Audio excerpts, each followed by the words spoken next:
Dios te bendiga, Dios te guarde, amado. No hay peor tormenta que la que uno mismo se hace en la mente, la avanza. No hay peor tormenta que la que tú mismo te metes en la mente. No hay peor batalla que la que uno mismo se graba en la mente. Entrega todas tus cargas, Jehová. Entrega tus ansiedades, Jehová. Entrega tus preocupaciones. Entrega tus depresiones, Jehová. Entrégale tu situación económica, que Él va a hacer algo contigo. Él va a cambiar tu historia. Él va a guardar de ti. Él va a cuidar de ti. Porque aquel que te llamó tiene responsabilidad contigo. Cuando tú te ocupas de lo de Él se ocupará de lo tuyo. Así que no te rindas y no te detengas porque esté pasando una situación pecaminosa en este momento. Dile al diablo que mi presente no determina mi futuro. Díselo duro, que Dios no te llamó a ti para mendigar pan.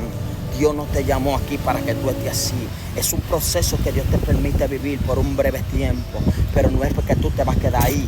No es que tú te vas a quedar ahí, porque en la abundancia todo el mundo dice Abaquima, todo el mundo dice gloria a Dios, todo el mundo exalta al Padre, pero hay que ver si Él, cuando tú no estés en esa abundancia, hay que ver si tú eres fiel al Señor, hay que ver si tú tienes la misma confianza en Dios.